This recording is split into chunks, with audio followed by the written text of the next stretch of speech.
"Dad, can I eat with you?" The voice was so soft it was almost lost amidst the elegant murmur of the restaurant, the clinking of glasses, the hushed conversations, and the instrumental music that seemed to wrap everything in a bubble of distant luxury, until that question pierced the air like an arrow straight to the heart. The millionaire, Richard Davidson, slowly lifted his gaze. Before him, with small hands clasped at her chest and large eyes filled with a mix of hope and fear, stood a street girl. Her simple beige dress was a little rumpled, her sandals worn, her blonde hair tangled by the breeze. But her eyes held something the millionaire couldn't ignore. On the table, a meticulously presented dish sat. A glass of crisp white wine gleamed under the warm lights of the garden setting. Everything was perfect. Everything was in its place, except for this little girl. And for a few seconds, that felt eternal. No one breathed. Behind Richard, an elegant couple widened their eyes in astonishment. Another woman raised a hand to her mouth as if witnessing something forbidden. A man muttered something about security. The atmosphere tightened, but the millionaire looked at no one else, only at her. The girl spoke again, almost a whisper. "I haven't eaten today, but I promise not to bother you." The silence grew heavier than gold, and in that instant, something stirred within Richard, something that had been dormant for years. But what he didn't yet know was that this simple question would force him to confront a truth he had avoided his entire life, and what this girl carried with her would change his destiny forever. Richard looked at his plate again, then at the girl, and instead of calling the waiter, he did something that left everyone speechless. He gently pulled his chair back. "Sit," he said softly. The girl didn't move at first. She seemed not to believe it. "Really?" she asked. "Yes, but first, tell me your name." "Chloe." Richard felt a strange pressure in his chest. That name held echoes from the past. Echoes he had tried to silence for years. Chloe sat down carefully, as if fearing someone might change their mind at any moment. Her hands were small, a little grimy, but they trembled more from nerves than from cold. The waiter approached hastily. "Sir, this isn't appropriate." Richard raised a hand without looking at him. "Bring her a plate exactly like mine." The murmur around them intensified. Some looked on with disapproval, others with morbid curiosity, some with genuine surprise, but the millionaire's eyes never left the girl. "Where are your parents?" he asked in a serious tone. Chloe looked down. "I don't have a dad, and Mom's sick." That phrase hit harder than any social critique. Richard felt a lump in his throat. It wasn't guilt, it wasn't pity, it was recognition, because in those eyes there was something familiar to him, a mix of pride and hunger, dignity and need. "How old are you?" "5. 5. Exactly the same age his daughter would have been if he hadn't allowed pride to destroy his marriage years ago. The thought surfaced unbidden. Richard had built empires, signed multi-million-dollar deals without hesitation, dismissed executives without a blink, but at this moment, he didn't know what to do with a little girl who simply wanted to share a table. The plate arrived. Chloe looked at it as if it were a treasure, but she didn't begin eating immediately. She looked at Richard first. "Are you sure I can?" Richard nodded, and as she took her first bite, something unexpected happened. It wasn't the scene, nor the stares of strangers, nor the charitable gesture. It was the way she closed her eyes as she tasted the food, as if it were the best gift in the world, as if she wasn't accustomed to it, as if every mouthful were a miracle. And Richard felt something he hadn't experienced in years. Shame. Not for having money, but for never having looked beyond his own walls. "Do you always eat here?" he asked. Chloe shook her head. "Only when someone lets me stay nearby. Sometimes I leave before they kick me out." Richard pressed his lips together. "And today, why did you come up to me?" The girl hesitated. She looked at him intently. "Because you looked like someone I knew." Richard's heart skipped a beat. "Who?" "My dad," she whispered. The world seemed to stop. At another table, someone dropped a fork. Richard felt the air grow denser. "Your dad is, I don't know," Chloe replied with a sincerity that stung. "Mum says he left when I was a baby, but I think he'll come back someday." Richard looked away for a second, not because he didn't want to see her, but because for the first time in a long time, he feared someone was seeing him inside. "What if he doesn't?" he asked, almost a whisper. Chloe shrugged, with a mix of innocence and forced maturity. "Then I'll learn to be brave on my own." That phrase pierced Richard like a mirror, because he had learned to be strong, but not brave. The difference was enormous. Strong was closing off his heart, brave was opening it. And in that instant, Richard began to suspect that this girl hadn't arrived at his table by chance. There was something more, something he didn't yet understand, but which would soon force him to confront the past he had buried under contracts, travels, and silence. Chloe continued eating slowly, politely. She didn't devour it. She didn't ask for more. She simply showed gratitude with her eyes. And Richard felt that every second by her side dismantled a part of the armor he had built over the years. However, what he didn't yet know was that someone, not far away, was observing the scene with suppressed tears. And that person knew a secret that would change everything, because that little girl hadn't chosen this table by chance. And that night wouldn't be just any dinner. It would be the beginning of a truth the millionaire never imagined hearing. Chloe finished the first course with a delicacy that didn't match the life she seemed to lead. She left nothing, asked for no more, simply took a small sip of water, and looked at Richard as if thanking him for something far greater than the meal. Richard wasn't accustomed to such gazes. He was used to interested glances, calculating looks, stares that evaluated how much they could get from him. But not this one. This was a clean gaze, a look that asked for no money, only presence. "Does your mum know you're here?" Richard asked, trying to keep his voice steady. Chloe gently shook her head. "She's resting. When she wakes up, her chest really hurts, and she gets tired." Richard felt an uncomfortable pressure in his stomach. "Is she sick?" The girl nodded. "She says it's something with her heart, but I think it's sadness." That answer wasn't typical for a 5-year-old girl. Richard held his breath for a second. Sadness. That word was all too familiar to him. He had seen sadness on the face of the woman who once loved him. He had seen sadness when he decided to prioritize contracts over birthdays. He had seen sadness the day he heard the word divorce, but he had decided not to look back. Richard had turned pain into productivity, abandonment into ambition, guilt into corporate expansion. And now, a little girl in front of him spoke of sadness, as if it were a physical illness. "Where do you live?" he asked cautiously. Chloe pointed towards the main street. "In a small flat." "Mum says it's temporary." Temporary. Richard knew that word well.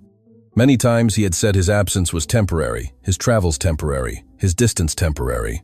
But the years weren't temporary, nor were the wounds. The restaurant remained silent. Some diners pretended not to look, but no one was indifferent.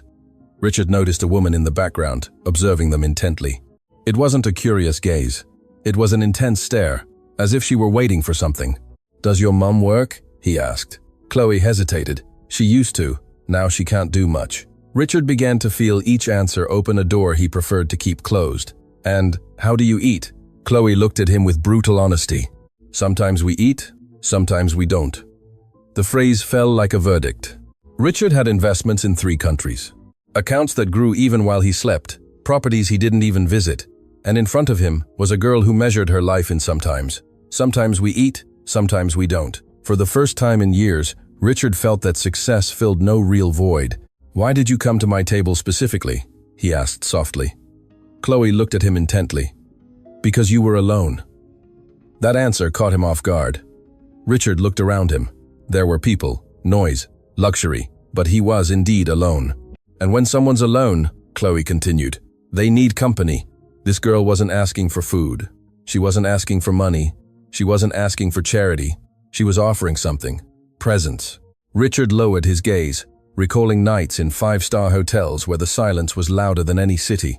He remembered long tables with executives where no one spoke of anything real.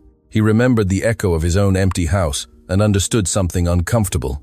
He had built a life surrounded by people, but with no one. "Are you scared of being alone?" he asked. Chloe shook her head. "Not when I think my dad might be somewhere thinking about me." Richard felt the air grow heavier. "Do you miss him?" he asked. Chloe nodded. "Even though I don't know him?" Yes, that phrase was like an unforgiving mirror, because Richard knew what it was like to be missed by someone he had chosen not to see. He knew what it was like for a daughter to ask why dad wasn't there. He knew what it was like to hear excuses and choose work. The past began to knock at the door of his conscience, but he didn't yet know that door was about to open completely. Suddenly, Chloe did something unexpected. She extended her small hand towards Richard's. "Thanks for letting me sit with you." The contact was minimal, but sufficient. Richard couldn't remember the last time someone had taken his hand without expecting something in return. He couldn't remember the last time he felt tenderness without strategy. At that instant, the waiter returned, looking uncomfortable. "Sir, the manager wants to speak with you." Richard looked up. "Tell him I'm busy." The waiter hesitated. "It's about the girl." Richard slowly stood up. The restaurant fell silent again. "The girl is with me," he said firmly, "and no one is taking her out." It was the first time in a long time he had defended something that didn't generate profit. Chloe looked at him as if seeing a hero, and that made him uncomfortable because he knew he wasn't one, at least not yet. "Does your mom know you're looking for your dad?" he asked, resuming the conversation. Chloe looked down. "Mom says we shouldn't bother someone who doesn't want to stay." That phrase was a direct hit because Richard had been exactly that, someone who hadn't wanted to stay. "But I think," Chloe continued, "that sometimes people leave because they're scared." Richard felt something break inside. Fear. Yes, he had been afraid. Afraid of not being enough. Afraid of failing. Afraid of losing control. Afraid of loving more than his pride allowed. And out of fear, he had lost more than he would ever admit aloud. "And you think your dad is scared?" he asked. Chloe looked at him with a wisdom that didn't match her age. "Yes, but one day he'll be brave." Richard couldn't hold her gaze, because at that moment he understood that the girl wasn't just talking about her father, she was talking about him. But there was still something more, something that didn't fit, something in Chloe's eyes, in the way she looked at him, in the way she seemed to recognize him. And then something happened that left him completely still. From the other side of the restaurant, the woman who had been watching them began to approach slowly. Her steps were firm, her gaze intense, her eyes moist. Chloe saw her first, and her expression changed. "Mum." Richard felt the world spin a little slower. The woman stopped a few steps away. She didn't seem surprised. She seemed resolute. Richard lifted his gaze to her, and something within his memory sparked. He had seen those eyes before, heard that voice in another time, felt those hands tremble from his absence. But it couldn't be. Not after so many years. The woman took a deep breath. "I didn't know I'd find you like this someday," she said with a contained voice. Richard felt the past he had buried with so much effort had just sat before him in the form of truth, and what he was about to hear would change everything he thought he knew about that girl and about himself. The restaurant seemed to have ceased to exist. The clinking of cutlery, the soft music, the elegant conversations, everything hung, suspended in a kind of invisible silence, when Chloe's mother stopped in front of the table. Richard felt his heart pound in his chest with a force he hadn't known in years. The woman wore no flashy makeup or expensive clothes. Her dress was simple, her hair pulled back practically, but her eyes, those eyes hadn't changed. They were the same ones that once looked at him with unconditional love, the same ones that asked him to stay, the same ones that filled with tears the day he decided to leave. She observed him without hatred, without shouts, without immediate reproaches, only with a mature sadness, like someone who had already cried all they could cry. "I didn't know destiny would be so ironic," she finally said. Richard didn't respond. Chloe looked from one to the other, not fully understanding the tension, but sensing something important was happening. "Mum, he let me sit down," the girl said with innocent pride. The woman nodded. "I saw it." Richard felt the pieces starting to fit, but he resisted accepting what his intuition was already screaming. "Do we know each other?" he asked, though deep down he knew the answer. The woman looked at him intently. "More than you imagine." The air grew denser. Richard slowly stood up. His mind traveled back to a stage he had decided to erase, to a small flat where love was bigger than money, to promises made without lawyers, to a woman who believed in him when he had nothing. But he did have something: ambition. And as ambition began to grow, so did the distance. "It can't be," he finally murmured. The woman held his gaze. "Yes, it can." Chloe watched them curiously. "Mum, do you know him?" The woman took a deep breath before responding. "Yes, sweetheart." Richard felt the ground disappear beneath his feet. The past wasn't knocking at the door. The past was sitting right in front of him. He tried to speak, but the words wouldn't come out. The woman took a step closer. "You left without looking back," she said in a firm, yet controlled voice. "You said it was temporary. You said you needed to grow. You said you'd come back when everything was stable." Richard closed his eyes for an instant. Each phrase was an echo of decisions he had justified for years. "And, while you grew," she continued, "I learned to survive." The restaurant remained silent. No one dared to interrupt. Chloe looked at her mother, then at Richard. "Is it him?" she asked with a thread of a voice. The woman didn't answer immediately. She looked at Richard directly in the eyes. "You tell her." That challenge was more powerful than any accusation. Richard felt his pride, the armor that had protected him for so long, begin to crack. He looked at Chloe, those eyes, that way of tilting her head, that expression when she smiled shyly. There was something undeniable, something he could no longer ignore. "I didn't know," he whispered. "The woman. She didn't raise her voice. You didn't ask." That phrase was more painful than any shout, because it was true. He hadn't asked, hadn't called, hadn't returned, hadn't investigated, hadn't wanted to know. He had chosen the comfort of ignorance. "Mum." Chloe tugged gently at her dress. "It's him! My dad!" Time stood still. Richard felt his heart pounding in his ears. The woman knelt in front of the girl. "Yes, sweetheart."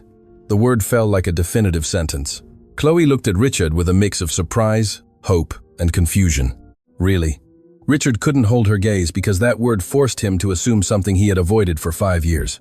Responsibility. He wasn't just a successful businessman, not just a powerful man. He was a father, and he hadn't been there. Chloe took a small step towards him. "So, why weren't you there?" The question carried no reproach. It carried innocence, but that innocence was more devastating than any adult accusation. Richard felt something break inside his chest, because he didn't have an answer he could give to a 5-year-old girl. He couldn't tell her about ambition. He couldn't tell her about contracts. He couldn't explain wounded pride. He could only admit an uncomfortable truth. "Because I was—" The woman looked at him, surprised by his honesty.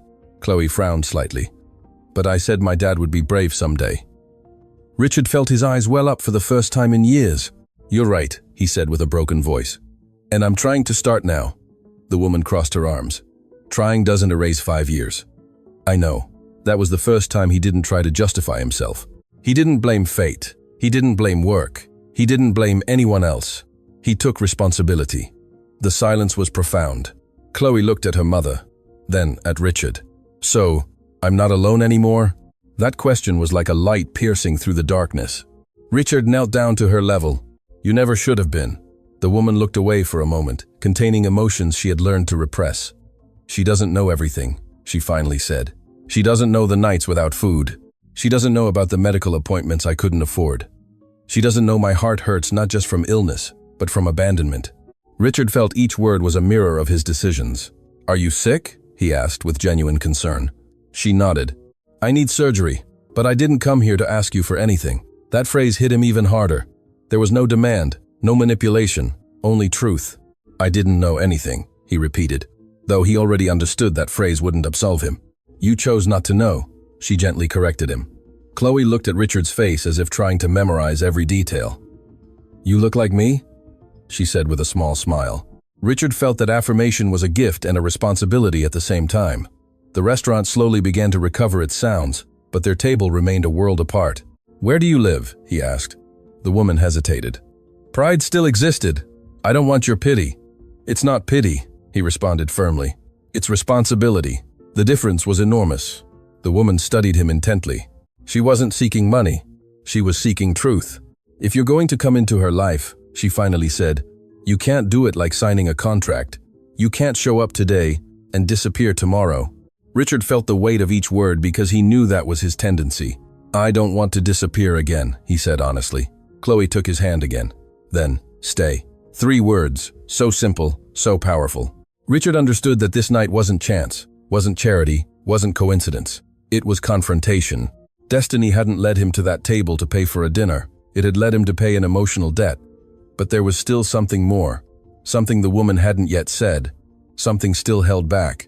And when that last truth came to light, Richard would have to decide if he was willing to lose his pride or lose everything again, because the real test wouldn't be recognizing his daughter.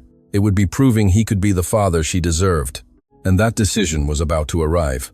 The silence that followed Chloe's words wasn't awkward. It was decisive. Richard remained crouched in front of his daughter, feeling the weight of that small hand in his. It wasn't a fragile hand. It was a hand that had learned to fend for itself too soon. Chloe's mother remained standing, observing him with a mix of caution and weariness. There was no hatred in her gaze, but neither was there trust. There was something more complex. A silent evaluation. She wasn't seeing the man who had knelt before her daughter. She was seeing the man who once promised to stay. "If you really want to be in her life," she finally said in a firm, yet serene voice, "you can't do it half-heartedly." Richard slowly stood up. He no longer felt like the owner of an empire. He felt like a man facing a moral exam. "I don't want to do it half-heartedly," he replied. She looked at him deeply. Then, "Listen closely." Chloe watched them in silence, sensing that something important was about to be defined. "I won't accept money without commitment," Chloe's mother continued. "I won't allow you to appear as a hero for one night and disappear when the emotion fades." Richard didn't interrupt. "She doesn't need a sponsor," she added. "She needs a father." Those words embedded themselves with surgical precision in Richard's chest. For years, he had solved problems by signing checks. He had fixed mistakes by paying compensation. He had bought silence, loyalty, and opportunities. But this wasn't a financial negotiation. It was a test of character. "What do you need from me?" he finally asked. She didn't hesitate. Presence. The word resonated with unexpected force. Presence at medical appointments. Presence on difficult nights. Presence when she asks why you weren't there before. Presence when she's scared. Richard felt each phrase dismantle a part of his ego. "And if you decide to leave again," she continued, "you won't just break her, you'll break me again." The restaurant had already returned to its usual rhythm, but for them, the world remained still. Chloe looked at Richard as if waiting for a promise she didn't know how to formulate. "I'm not leaving," he said, with a conviction that surprised even himself. His mother studied him in silence. "Time will tell." That phrase was a clear line. Trust wouldn't be immediate. Richard took a deep breath. For the first time in years, he wasn't thinking about his agenda, not calculating risks, not evaluating profits. He was feeling, and that unsettled him more than any business crisis. "I need to see where you live," he finally said. She frowned slightly. "It's not a place you'll be proud of." "I didn't come to feel pride," he replied. "I came to take responsibility for what's mine." His mother looked at him for several seconds. There was sincerity, but also uncertainty. "All right," she finally said. Chloe smiled with contained joy. "Then, let's all go." That simple phrase held enormous meaning. The three of them. Richard felt that word carry a weight he had never considered. For years he had lived in the singular. My company, my goals, my success.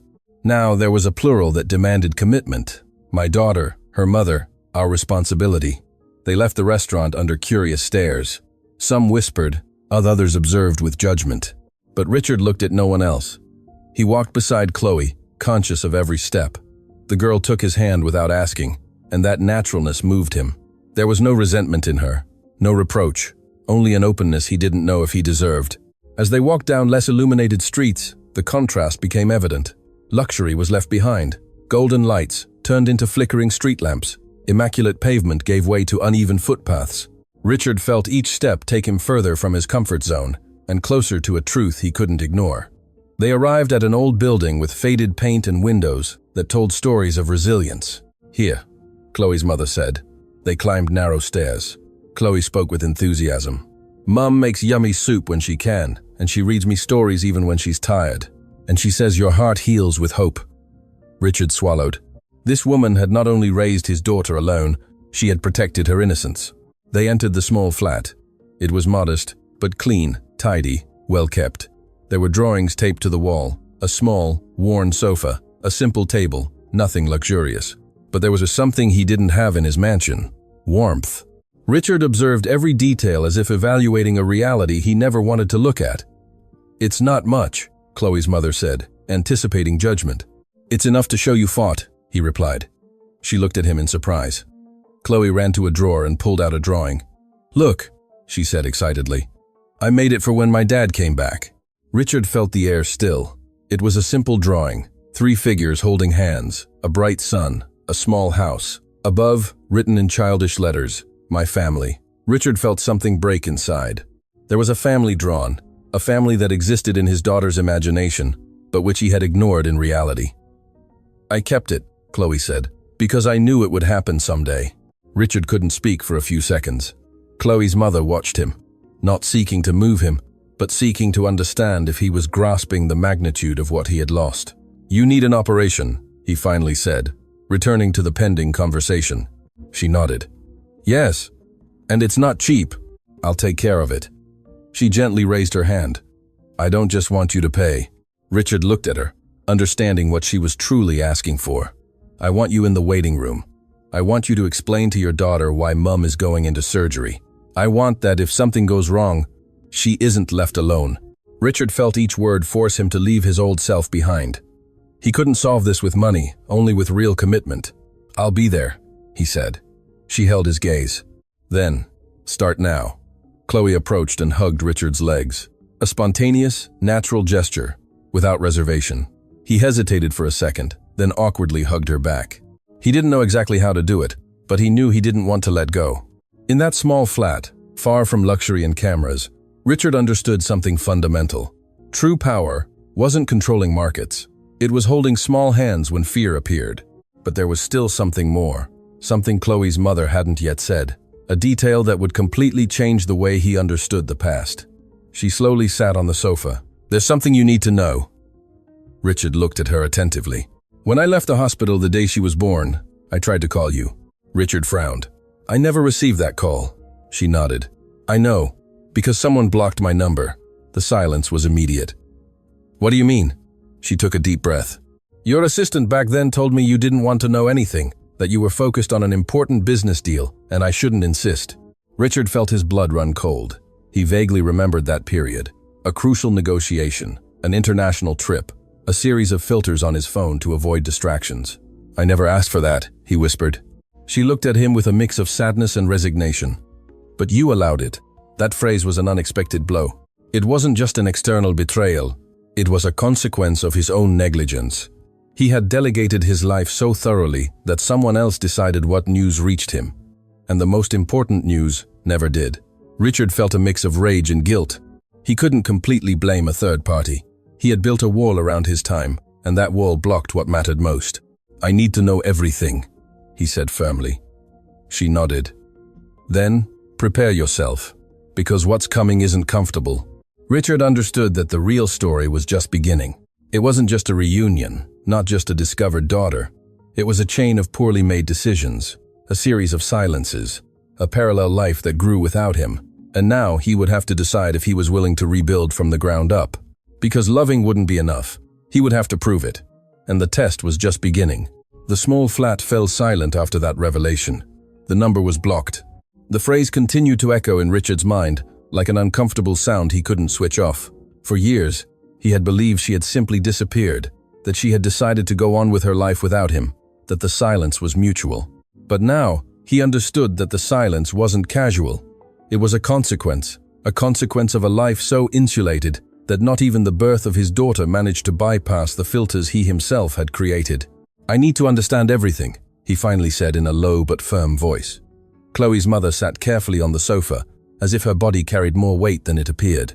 "The day she was born, she began, 'I tried to call you more than 10 times. Richard closed his eyes for an instant. 10 times, 10 opportunities that never reached him.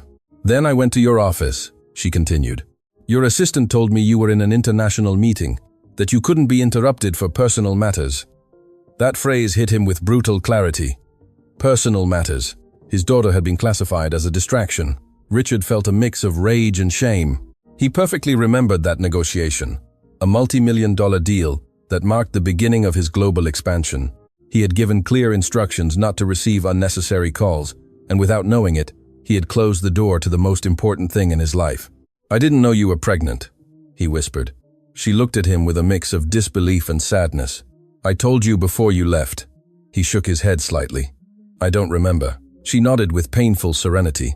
"Because you were already thinking about your next trip." The silence was heavy. There were no shouts, no exaggerated drama, just a raw truth. Richard understood it wasn't a conspiracy. It wasn't solely the fault of an ambitious assistant or a cold system. It was the result of misplaced priorities. "When I understood you weren't coming back," she continued, "I decided not to pursue you anymore. I didn't want my daughter to grow up feeling her father didn't choose her." Richard felt his heart clench, because that was exactly the reality. He hadn't chosen her, not because he didn't want her, but because he never knew he should. But the effect was the same. Absence. Chloe had fallen asleep on the small sofa, hugging her drawing, her innocence oblivious to the weight of that conversation. Richard observed her with a mix of tenderness and guilt. "Why did you never try to find me afterwards?" he asked. She took a deep breath. "Because love isn't begged for." That phrase was a lesson in itself.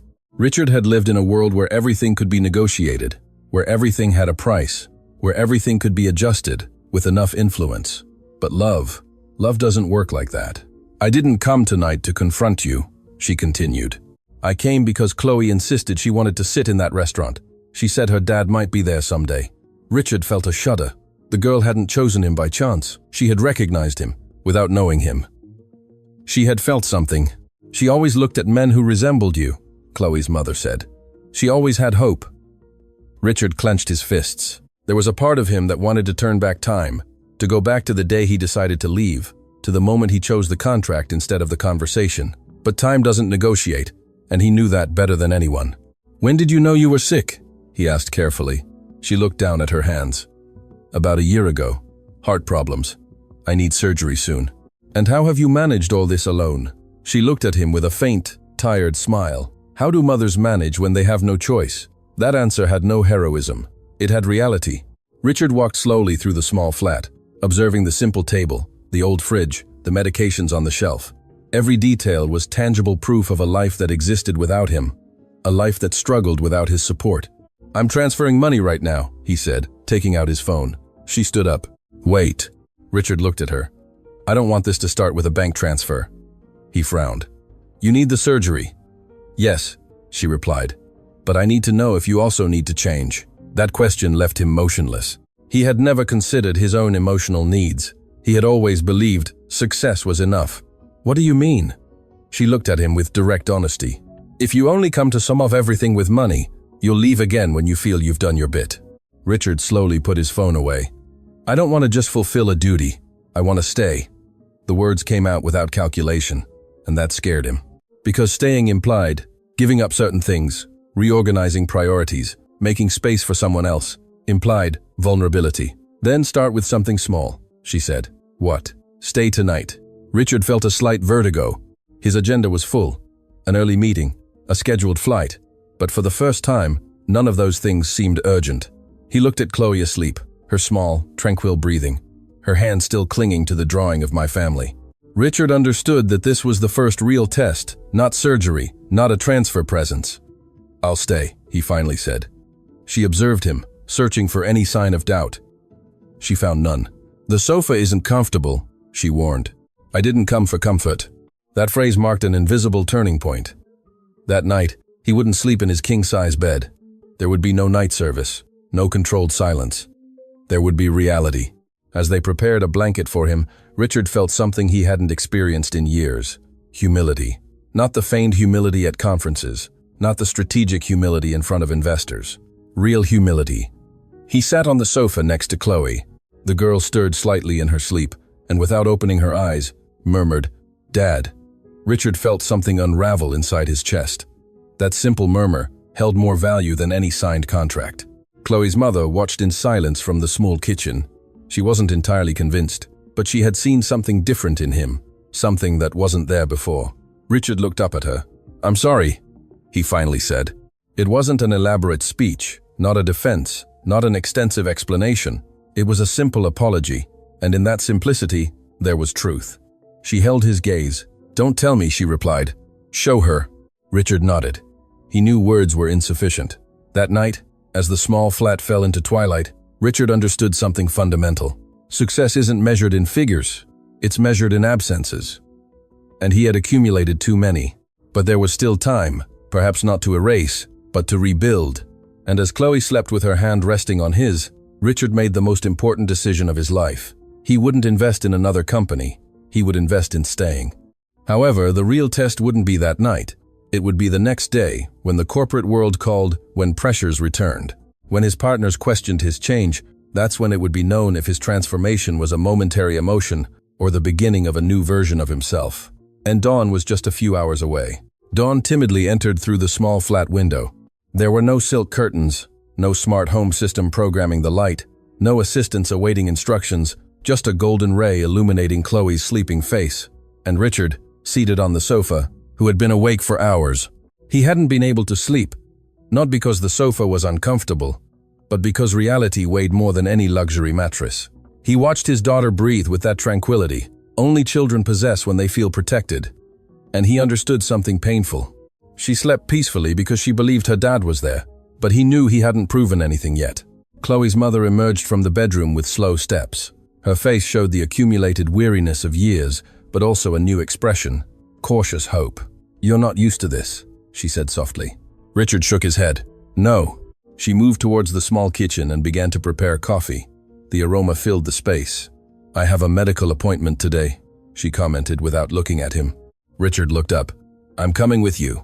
She paused for barely a second before continuing to move. "You have work." "Not today." That answer was simple, but it marked an internal break. His phone vibrated in his pocket once, then again, then a third time. He didn't need to look at it to know what it was. Urgent messages, calls from partners, meeting reminders. The corporate world was beginning to reclaim his attention. Richard slowly took it out and turned it off. The gesture was small, but symbolic. Chloe's mother observed him sideways. "Are you sure?" He nodded.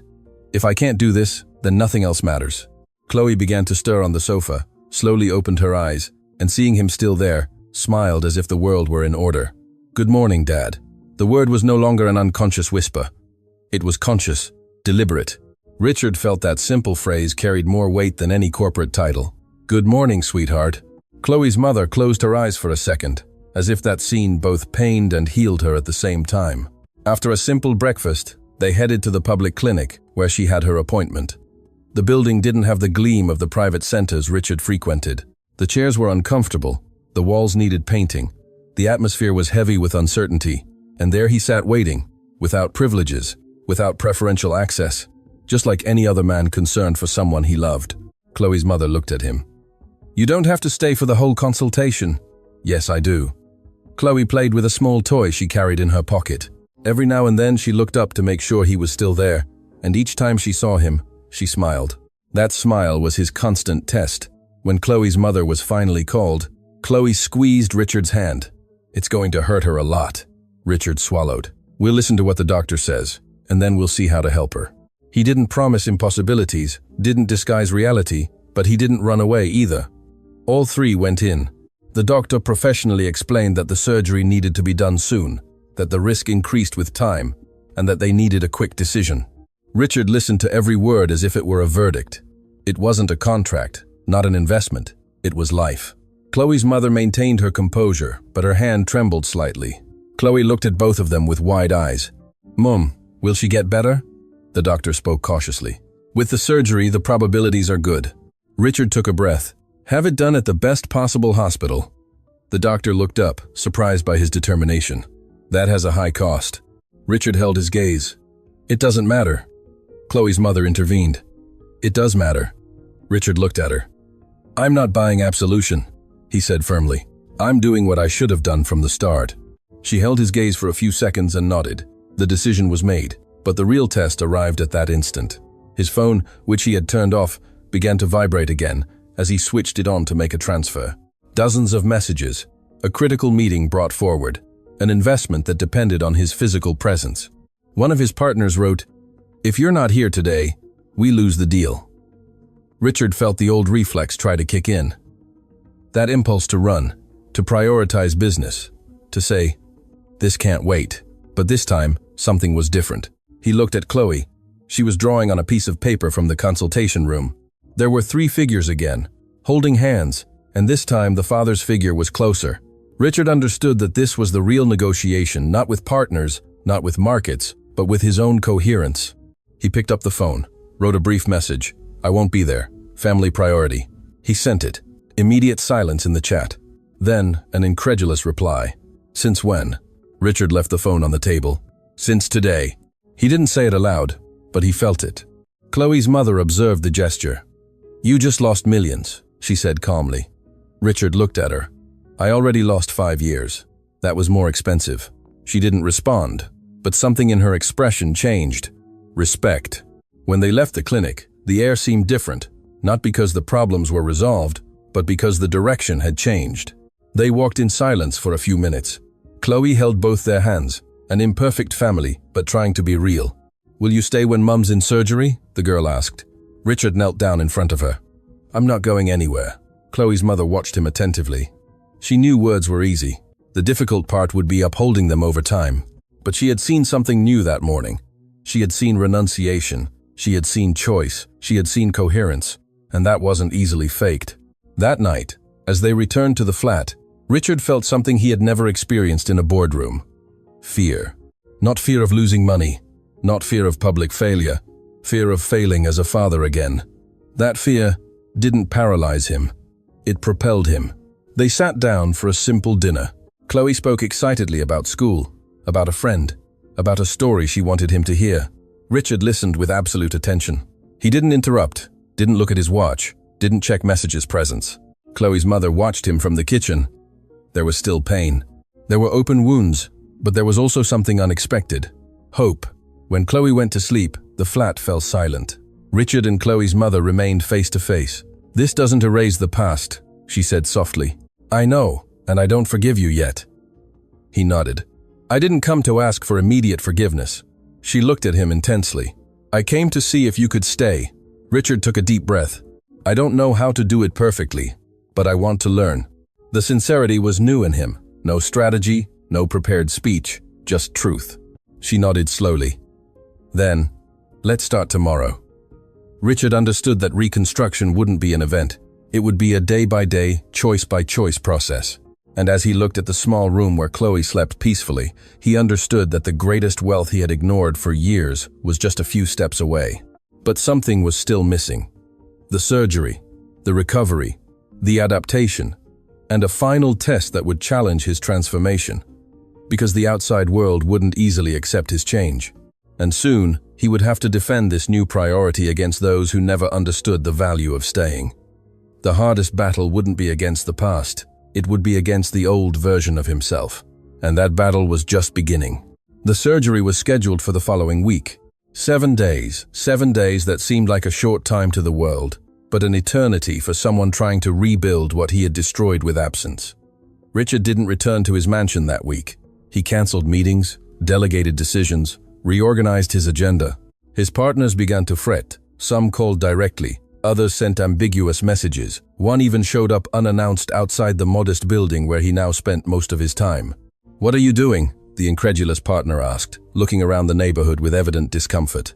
Richard held his gaze without hesitation. "What I should have done years ago." The partner frowned. "You're risking enormous investments for a personal situation." Richard took a deep breath. Before, that phrase would have made him react, made him feel challenged. He would have defended his position with figures and arguments. But now he didn't need to convince anyone. "It's not a personal situation," he responded with firm serenity. "It's my daughter." The partner remained silent for a few seconds. "You never mentioned a daughter?" Richard held his gaze. "I was never there for her." The silence was uncomfortable. The partner tried one last push. "The market doesn't wait. If you miss this opportunity, it might not come back." Richard looked towards the flat window where Chloe was drawing with absolute concentration. "Some opportunities never come back," he finally said. "I already lost one once." The partner understood he wasn't going to change his decision and left. Richard calmly closed the door.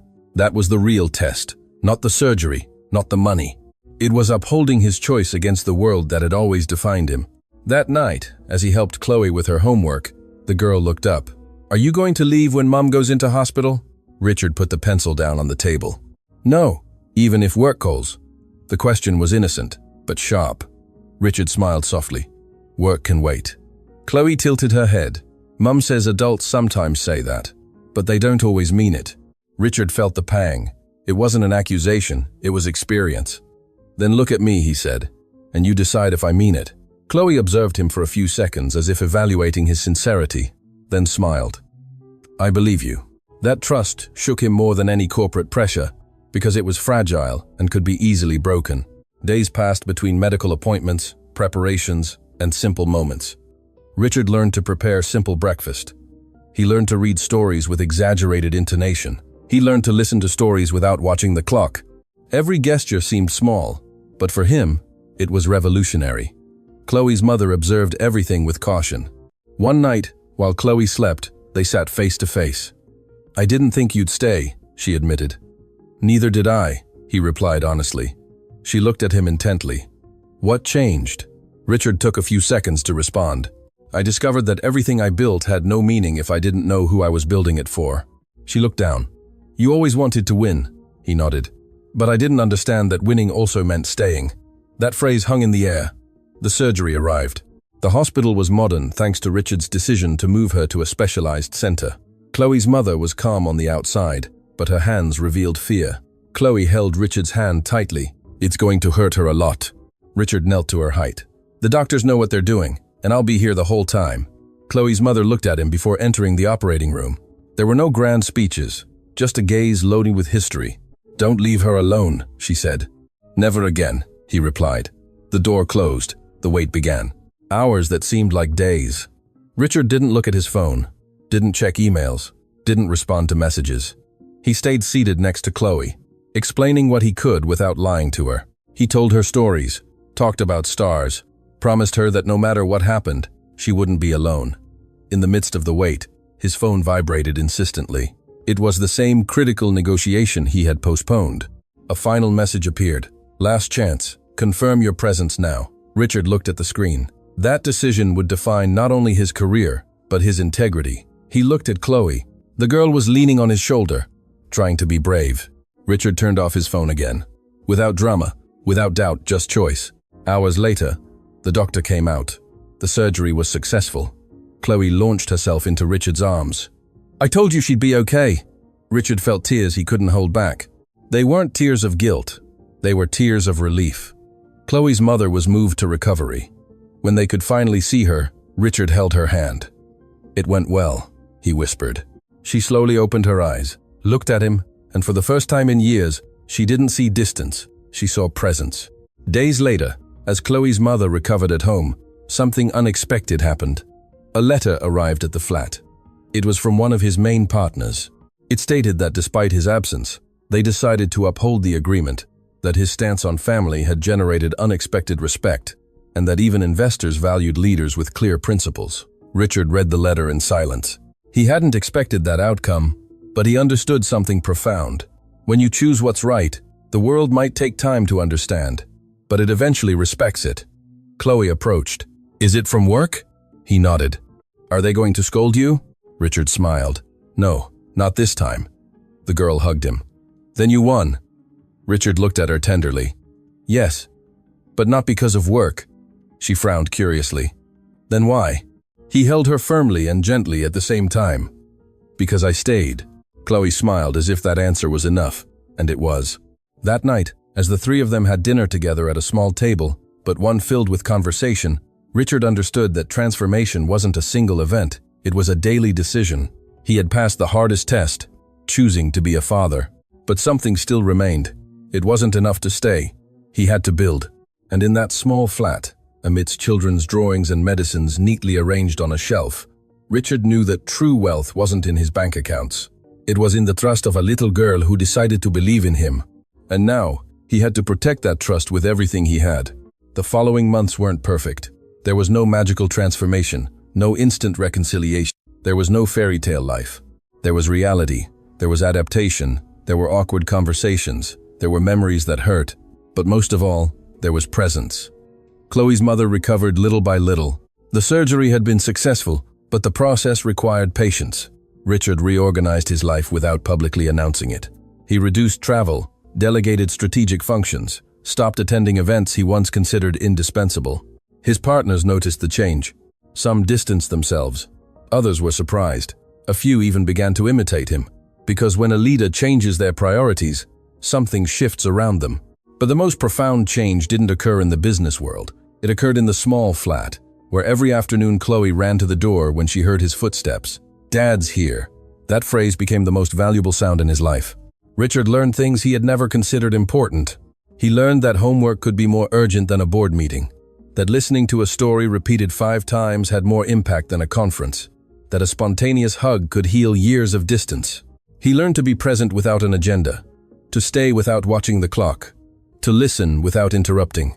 One afternoon, as Chloe drew at the table, she looked up. "Do you remember when you let me sit with you at the restaurant?" Richard smiled. "Yes, I already knew it was you." Richard tilted his head. "How?" Chloe shrugged with childish naturalness. "Because you looked sad, and Mum says sad people sometimes just need someone to really see them." Richard felt a lump in his throat. For years, no one had truly seen him. They had admired him, needed him, respected him, but they hadn't seen him. This little girl had, and that changed everything. In time, Richard decided something more. He didn't just want to help from within his home. He wanted to transform what he had learned into something bigger.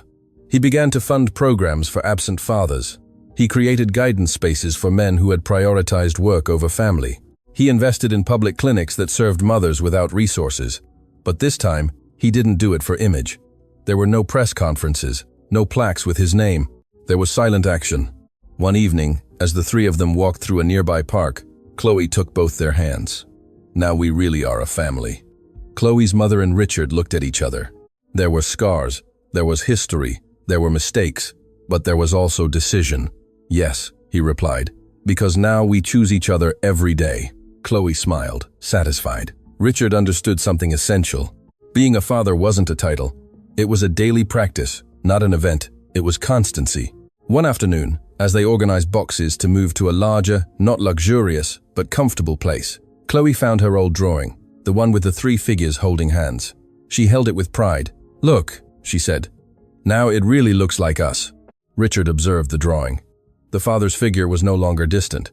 He was in the center, firmly holding both hands. "Thank you for believing in me," he whispered. Chloe frowned tenderly. "I didn't believe. I knew." That childlike certainty was the greatest gift he received. In time, the flat was left behind. Not out of shame, not out of rejection, but because now they could grow together. The new home had no excesses. It had balance. Richard was still successful, but no longer obsessed. He had learned to say no to unnecessary meetings. He had learned that money is a tool, not identity. He had learned that absence is more costly than any financial loss. One night, while Chloe slept, Chloe's mother approached Richard. "Do you know what surprised me the most?" she asked. "What? That you didn't try to defend yourself when you knew the truth?" Richard breathed deeply because there was no defense possible. She nodded. "And that's what changed everything. Humility wasn't weakness. It was maturity." Richard understood that true leadership isn't exercised in boardrooms. It's exercised in intimate decisions, in staying when it's easier to leave, in listening when it's more comfortable to ignore, in taking responsibility when it's tempting to justify. Years later, when Chloe was older, a teacher asked her to write an essay about the person who had surprised her most in life. Chloe wrote, "My dad surprised me because he decided to stay. He didn't talk about money. He didn't talk about businesses. He didn't talk about gifts. He talked about presence." When Richard read those lines, he understood that his greatest legacy wouldn't be buildings or investments. It would be that phrase. He decided to stay. Sometimes we believe success is measured by what we accumulate, what we achieve, what we show the world. But life silently evaluates us differently. It asks us, were you there when someone needed you? Did you choose to stay when it was uncomfortable? Did you truly see those around you? The millionaire in this story had everything, except the most important thing. And it was a simple question, asked by a girl with hunger and hope, that forced him to awaken. "Dad, can I eat with you?" That question wasn't just about food. It was about company, presence, love. Because in the end, we don't remember how much we earned. We remember who was there. If today you have the opportunity to stay, do it.